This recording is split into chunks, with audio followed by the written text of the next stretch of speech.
প্রোমিগেনেট peeling jail, এটা কিন্তু অনলাইনে খুবই ভাইরাল। তো এটা ব্যবহারে নাকি আপনার স্কিন একদম সাদা ফর্সা হয়ে যাবে, মুখের ডার্ক সার্কেল বা কালো স্পট নাকি মানে ম্যাজিকের মতো ভানিশ হয়ে যাবে। তো আজকে সেই অনেস্ট রিভিউ নিয়ে আপনাদের মাঝে চলে আসছি। তো ভিডিওটি না টেনে সম্পূর্ণ দেখার অনুরোধ রইল, আর আমার চ্যানেলটা প্লিজ একটু সাবস্ক্রাইব করে দিবেন। তো আমরা দেখি অনলাইনে এই প্রোমিগেনেট পিলিং জেলটা খুবই ভাইরাল। এটা মূলত বিভিন্ন ফ্লেভারের হয়ে থাকে, যেমন ফল, শসা বা আর স্ট্রবেরি এরকম হয়ে মানে পেঁপে এরকম হয়ে থাকে। এটার মূলত কাজ হলো ত্বকের যে মৃত কোষ সেটাকে রিমুভ করা। আমাদের স্কিনের যখন মৃত কোষটা জমে যায় তখন কিন্তু স্কিন অনেক ড্যামেজ হয়ে যায়, অনেক বাজে দেখায়, মানে ওপেন পোরসগুলো অনেক বড় হয়ে যায়, স্কিনে কিন্তু একনি, পিম্পল অনেক ধরনের সমস্যা দেখা যায়।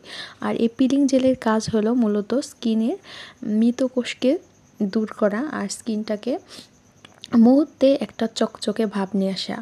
তো যাদের মুখে খুব বেশি একনি প্রবলেম বা র্যাশের প্রবলেম আছে তারা এটা ব্যবহার করতে পারেন, এটা খুব ভালো কাজ দিবে। আর আমাদের প্রত্যেকের উচিত স্কিনের কিন্তু ডেড সেলকে পরিষ্কার করা, স্কিনটাকে মানে পরিষ্কার পরিচ্ছন্ন রাখা।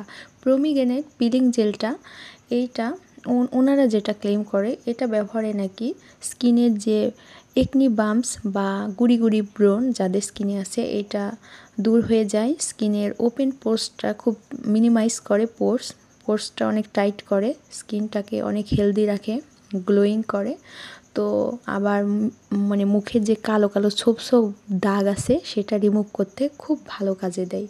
তো আপনারা যারা এটা কেনার কথা চিন্তা করছেন চাইলে কিনে দেখতে পারেন, কিন্তু কোনো ক্রিমে আপনাকে একদম ধবধবে পরীর মতো সাদা করে দিবে না। এইটা এই যে দেখতে পাচ্ছেন, এটা যখন আপনারা ইউজ করবেন উপর থেকে একটা মানে লেয়ার উঠে আসবে, মনে হবে যে মানে স্কিন থেকে একটা চামড়া বা কোনো কিছু উঠে আসতেছে এরকমই আর কি। তো যারা এখনও এটা অর্ডার করেন নাই বা কেনার কথা ভাবছেন কিনে ফেলতে পারেন।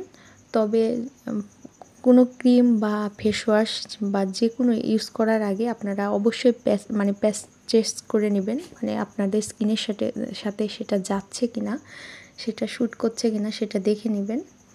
তো সবাই ভালো থাকবেন, সুস্থ থাকবেন। আর আমার চ্যানেলে যারা নতুন প্লিজ আমার চ্যানেলটা একটু সাবস্ক্রাইব করে দিবেন।